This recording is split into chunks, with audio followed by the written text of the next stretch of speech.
പിന്നെ ഇപ്പോൾ ഏകദേശം ഒരു മാസത്തിലേറെയായി ഇപ്പോൾ നവകേരളനെ സംബന്ധിച്ച് ഇപ്പോൾ അനുകൂലിച്ചും പ്രതികൂലിച്ചൊക്കെ ചർച്ചകൾ ഇതിൽ നടക്കുന്നുണ്ട് പല ആൾക്കാരും. വോയിസുകളൊക്കെ ഞാൻ കേൾക്കാറുണ്ട്. അപ്പോൾ ഏകദേശം ആളുകൾക്കൊക്കെ ഇപ്പോൾ പിടുത്തം കിട്ടിയിട്ടുണ്ട്, മനസ്സിലായി തുടങ്ങിയിട്ടുണ്ട്. ഇനിയിപ്പോൾ അതൊന്നും ഇപ്പോൾ സത്താർ മുടക്കിയിട്ടാണ്, സത്താർ പറഞ്ഞിട്ടൊന്നും ആരും പറയില്ലോ. അങ്ങനെ ഓരോരുത്തർക്കും മനസ്സിലായി തുടങ്ങുന്നുണ്ട്.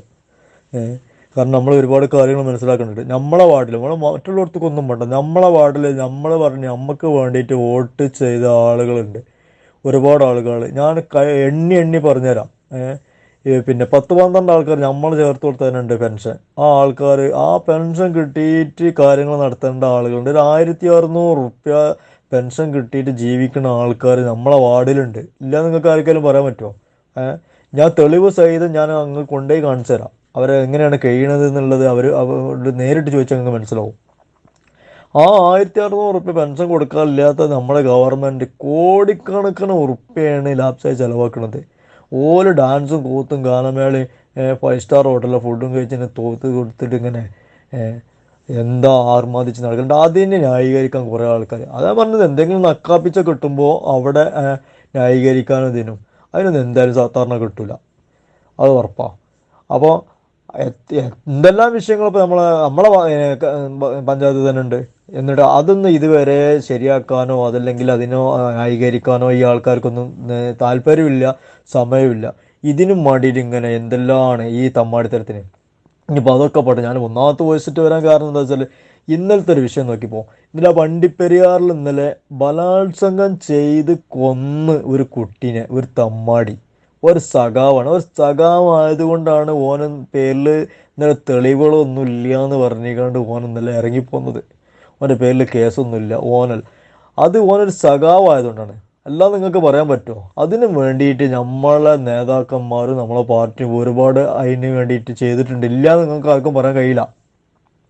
കാരണം എല്ലാ തെളിവുകളും ഓനക്ക് അനുകൂലമായി ഇരുന്നിന ഓന് ഒരു തെളിവും ഇല്ല എന്നുള്ളിടത്തോളം വരുത്തി ആ പാവം ഒരു കുട്ടീനെ ബലാത്സംഗം ചെയ്ത് കൊന്ന ആ തമ്മാടിക്ക് വേണ്ടിയിട്ട്. അതാണ് ഇപ്പം നമ്മുടെ ഇന്നത്തെ ഇപ്പം ഭരണം. അപ്പോൾ ആ ഭരണത്തിനെ പറ്റിയിട്ടും ആ നേതാക്കന്മാർക്ക് വേണ്ടിയിട്ടും ആ ഒരു പാർട്ടിക്ക് വേണ്ടിയിട്ടും ന്യായീകരിക്കാനും അതിന് വേണ്ടിയിട്ട് കൊടി പിടിക്കാനെങ്കിലും വിളിച്ചാൽ എന്തായാലും സത്താർ ഇനി കിട്ടില്ല. ഏകദേശം പല സഹാക്കന്മാർക്കും കാര്യങ്ങളൊക്കെ പിടുത്തം കിട്ടിയിരിക്കണ്, മനസ്സിലായി തുടങ്ങിയിട്ട്. അങ്ങനെ അങ്ങനെ വയ്യ വയ്യ മനസ്സിലാവും. ഇപ്പം ഞാൻ പറഞ്ഞില്ല, നമ്മളെ ഗ്രൂപ്പിൽ 140 സംതിങ് ആൾക്കാരുണ്ട് എൻ്റെ ഓർമ്മ ശരിയാണെങ്കിൽ. അതിൽ 5-8 ആൾക്ക് 6-ആളായിട്ട് ഇപ്പോൾ ലെഫ്റ്റ് അടിച്ച്.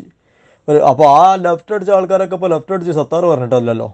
കാരണം സഹിക്കാൻ വയ്യായിട്ടാണ് ഇതിലുള്ള കാര്യങ്ങൾ നീ ന്യായീകരണം ഇത് എത്ര ചെയ്തത് കേൾക്കൽ കേട്ട് ഇത്. കാരണം ഇത് നേരിട്ട് ലൈവായിട്ട് നമ്മൾ കാണുന്ന ഒരു വിഷയം നമ്മൾ ഈ ഗ്രൂപ്പിലും അവിടെ ഇവിടെ നിന്ന് ന്യായീകരിക്കുമ്പോൾ അതെല്ലാവരും പൊട്ടന്മാരാക്കണ്ടേ. അപ്പോൾ അപ്പോൾ ലെഫ്റ്റ് അടിച്ച് പോയതാവും. ഞാനങ്ങനെ മനസ്സിലാക്കണം. അല്ല അപ്പോൾ എന്തിനു പോലും ലെഫ്റ്റ് അടിച്ച് പോകേണ്ട ആവശ്യമുള്ളത്? അപ്പോൾ ഞാൻ പറയാൻ കാരണം വെച്ചാൽ ഇനിയിപ്പോൾ വളരെ കുറച്ച് ആൾക്കാർ, ഇപ്പോൾ ഈ ന്യായീകരിക്കുന്ന കുറച്ച് ആൾക്കാരല്ലാതെ ബാക്കിയുള്ള ആൾക്കാർ താമസിയാതെ ഈ ഗ്രൂപ്പ് വിടാൻ സാധ്യതയുണ്ട്. ഇനി പോലൊക്കെ പോയാലും പിന്നെ ഇപ്പോൾ സത്താറിൻ്റെ രഞ്ജത്തുകാർ കയറി വരണ്ട. എന്തായാലും എൻ്റെ കാര്യത്താണ്, എൻ്റെ തീരുമാനം എന്താണെന്ന് വെച്ചാൽ ഞാനിപ്പോഴും ഒരു സഖാവായിട്ട് തന്നെയാണ് നിൽക്കുന്നത്. പക്ഷേ ഈ തമ്മാടിത്തരത്തിനൊന്നും ന്യായീകരിക്കാനും അനുകൂലിക്കാനും സത്താറിനെ കിട്ടൂല.